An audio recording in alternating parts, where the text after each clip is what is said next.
नमस्कार दोस्तों। जैसा कि आप सभी जानते हैं, हम पढ़ रहे हैं श्रीमद् भगवत गीता। अब तक हम 6 अध्याय पूरे कर चुके हैं।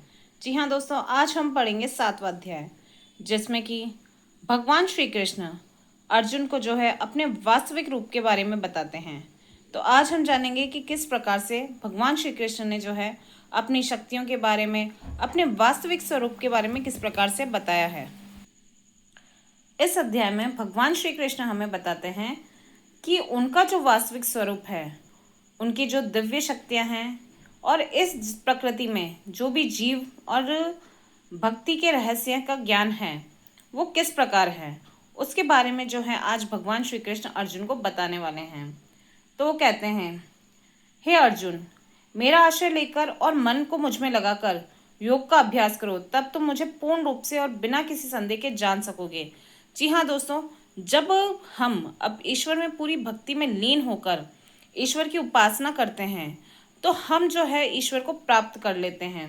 परंतु जब हमारा मन जो है भटकता है या फिर किसी संदेह में रहता है कि नहीं, क्या पता हमें प्राप्त होगा नहीं होगा, तब जब हम भक्ति में पूर्ण रूप से मन नहीं लगा पाते हैं। इसी के साथ ही भगवान श्री कृष्ण कहते हैं कि केवल पढ़कर ही नहीं, पूरे श्रद्धा भाव से पूरी साधना के साथ तुम्हें जो है मेरा स्मरण करना है, तभी जो है तुम मुझे प्राप्त कर सकोगे, अन्यथा ये मुश्किल है। और मैं तुम्हें ऐसे ज्ञान की अनुभूति कराऊंगा जिसके साथ में तुम्हें और कोई ज्ञान जानने की आवश्यकता नहीं रहेगी।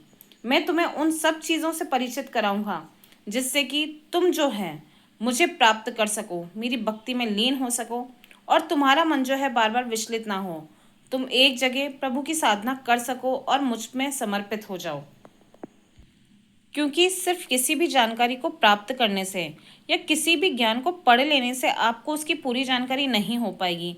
जैसे कि मान लीजिए कि आपने कोई बुक में कोई छंद पढ़ा या फिर आपने कोई दोहा पढ़ा, पर आपने सिर्फ उसको पढ़ा पर आपने उसको समझा नहीं। तो जब तक आप उसको समझेंगे नहीं, उसके सार को नहीं समझेंगे कि उसमें जो कवि ने क्या बोला है, तो आप जो है उसका जो सही मतलब है उसको कभी नहीं जान पाएंगे। इसी प्रकार से केवल किताबी ज्ञान से तो हम हर चीज़ प्राप्त नहीं कर सकते।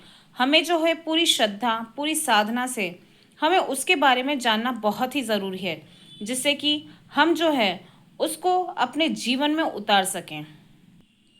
क्योंकि ईश्वर को प्राप्त करना बिल्कुल आसान तो नहीं है, पर असंभव भी नहीं है। अगर आप पूर्ण रूप से जब तक अपने आप को ईश्वर को समर्पित नहीं करेंगे, उनकी साधना नहीं करेंगे, सच्चे मन से उनको याद नहीं करेंगे, तब तक आप ईश्वर को प्राप्त नहीं कर सकेंगे। पर अगर आप उसका आडंबर करते हैं, मतलब कि आप जो है पूरा ध्यान केंद्रित करके ईश्वर की आराधना नहीं करते हैं, उनकी साधना नहीं करते हैं, तो आप उन्हें कभी भी प्राप्त नहीं कर पाएंगे। पर अगर आप पूरे मन से और सच्ची लगन से उनको अगर याद करते हैं तो भगवान जो है आपको दर्शन ज़रूर देते हैं। यहाँ पर भगवान श्री कृष्ण कहते हैं कि मेरे 4 प्रकार के भक्त हैं, आर्थ, अर्थार्थी, जिज्ञासु और ज्ञानी। इसमें ज्ञानी भक्त भगवान को सबसे प्रिय है। यहाँ पर लोग विभिन्न इच्छाओं के कारण अन्य देवताओं की भी पूजा करते हैं, उन्हें भी फल मिलता है, पर वह सीमित और नश्वर होता है। क्योंकि जब इंसान या तो किसी एक ही ईश्वर की आराधना करे और उनको अपने अपने आप को पूर्ण रूप से समर्पित कर दे, तो उसका कल्याण होने से कोई भी नहीं रुक सकता। पर कई बार ऐसा होता है कि हम जो है, हमारा मन जो है हमें हर इच्छाओं को लेकर अलग अलग देवताओं की पूजा करने के लिए भटकाता रहता है। यहाँ पर ये चीज़ गलत नहीं है, पर हमें जो है एक ईश्वर को पूर्ण रूप से अपनी भक्ति, अपने समर्पण कर देना चाहिए और उनकी आराधना करनी चाहिए। क्योंकि जब लोग अन्य देवताओं की भी पूजा करते हैं तो उन्हें फल भी मिलता है और उनकी इच्छाएं जो हैं वो भी पूरी होती हैं, पर वो सीमित होती हैं और वो नश्वर होती हैं। सामान्य मनुष्य समझते हैं कि जब भी वे अजन्मा और परम दिव्य है, और सामान्य लोग जो हैं कि वो अपने आप को बिल्कुल अदिव्य समझते हैं, अजन्मा समझते हैं, पर ये सत्य नहीं है।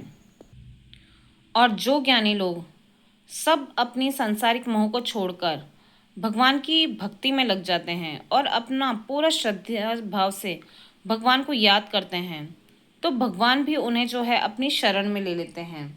यहाँ पर अंत समय में वो भगवान को प्राप्त होते हैं और जन्म जन्म मरण के जो चक्र जो यहाँ पर जीवन चक्र चलता है जन्म मरण का, उससे बिल्कुल मुक्त हो जाते हैं और फिर उनको जो है वापस इस संसार में जन्म जन्म लेने की ज़रूरत नहीं पड़ती है, क्योंकि हमारे भगवान ही संपूर्ण सृष्टि के मूल कारण हैं, क्योंकि पूरी सृष्टि के निर्माता करता ही वही हैं। ईश्वर को जानने के लिए श्रद्धा, योग और भक्ति बहुत ही आवश्यक है। जब तक आप योग नहीं करेंगे, भगवान की साधना नहीं कराएंगे, भगवान के पूजा पाठ नहीं करेंगे, तब तक उनको पाना जो है असंभव है। संसार का प्रत्येक श्रेष्ठ वस्तु में भगवान की झलक है। यहाँ पर जो भी एक से एक दुर्लभ चीज़ें हैं, सब भगवान की बनाई हुई है, और हर उस चीज़ में, हर जीव में वो चीज़, वो भगवान की शक्ति प्रकट है। और जो सच्चा व्यक्ति होता है वो ये सब जानता है कि इस धरती पर जो है ईश्वर से बड़ा कोई नहीं है, और ईश्वर में अपने आप को समर्पित कर देने से बड़ा और कुछ नहीं है, क्योंकि इस पूरी प्रकृति का निर्माता करता ही ईश्वर हैं। तो जब तक हम उनकी आराधना नहीं करेंगे, हम उन्हें अपने आप को समर्पित नहीं करेंगे, हम उनकी नित्य ध्यान नहीं करेंगे, तो हम जो है इस जीवन चक्र में फंसे रहेंगे।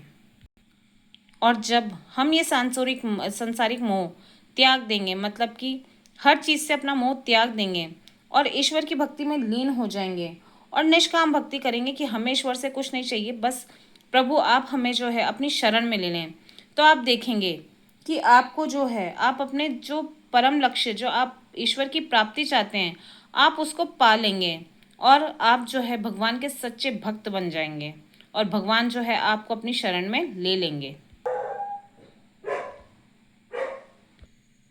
और यह अध्याय हमें सिखाता है कि ईश्वर केवल मंदिरों में ही नहीं बल्कि संपूर्ण सृष्टि में विद्यमान है, जो श्रद्धा, ज्ञान और निष्काम भक्ति से ही हमें प्राप्त हो सकते हैं और हम उनकी शरण ग्रहण कर सकते हैं।